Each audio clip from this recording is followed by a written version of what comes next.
যে খবরের দিকে এবার নজর রাখবো, boxer tiger reserve shoot out, সেখানে জমি নিয়ে বিবাদ, গুলি চলল। গুলিতে ঝাঁঝরা সুভাষ কুজুর নামে এক যুবক, নিহতের মাথায় ও ঘাড়ে 4টি গুলি লাগে। কথা বলবো প্রতিনিধি রাজকুমার আমাদের সঙ্গে রয়েছেন, পরিবারের কান্না আমরা দেখতে পাচ্ছি।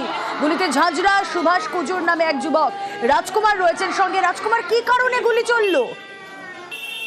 দেখো, পরিবার সূত্রে আমরা প্রাথমিকভাবে যেটা জানতে পারছি যে জমি নিয়ে দীর্ঘদিন থেকে পারিবারিক বিবাদ, শরিকি গোষ্ঠীর মধ্যে বিবাদ, সেই বিবাদ চলছিল এবং সেই বিবাদের জেরেই কিন্তু একেবারে পয়েন্ট ব্ল্যাঙ্ক রেঞ্জ থেকে সামনাসামনি থেকে গুলিতে ঝাঁঝরা করে দেওয়া হয়েছে এই যুবককে।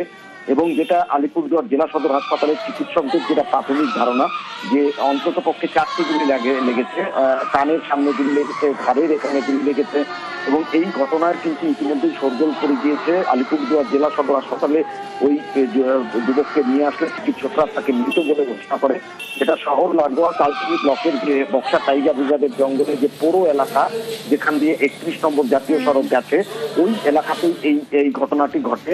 এবং যেটা জানা যাচ্ছে যে এই যুবক স্কুটি নিয়ে যে কালচিনি ডিমা এলাকায় বাড়ি, সেই বাড়িতে ফিরছিল।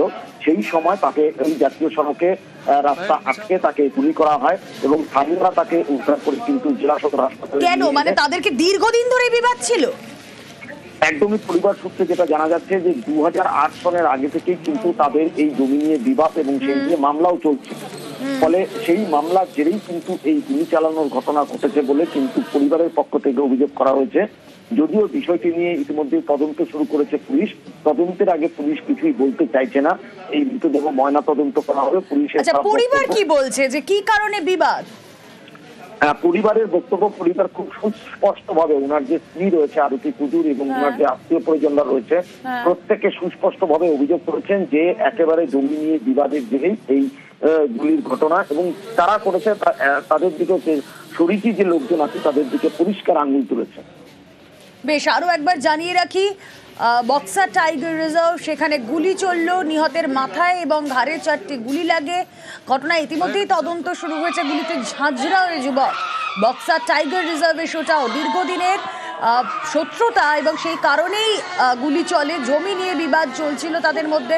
তবে সম্পূর্ণভাবে এখনো পুলিশি তদন্তে কি কারণ উঠে আসবে অবশ্যই সেদিকে আমাদের নজর থাকবে। তবে পরিবার সূত্রে খবর, দীর্ঘদিন ধরে জমি নিয়ে বিবাদ চলছিল এদের মধ্যে এবং তারপরে আজ এই গুলি চলার ঘটনা। গুলিতে ঝাঁঝরায় যুবক, বক্সার টাইগার রিজার্ভ, সেখানে শুট আউট।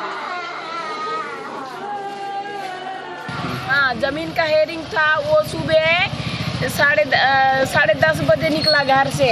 बस में आऊंगी बोला था तो लेट हो जाएगा। वकील फोन करा, वकील ने फोन करा तो बोला कि जल्दी आ जाओ। बोला तो हमारा वकील ने फोन करा तो आए, तो बस में आऊंगे तो बस में नहीं आया। इसका भैया सबने मारा है इनको। জমি নিয়ে বিবাদে চলল গুলি, বক্সার টাইগার রিজার্ভে শুট আউট।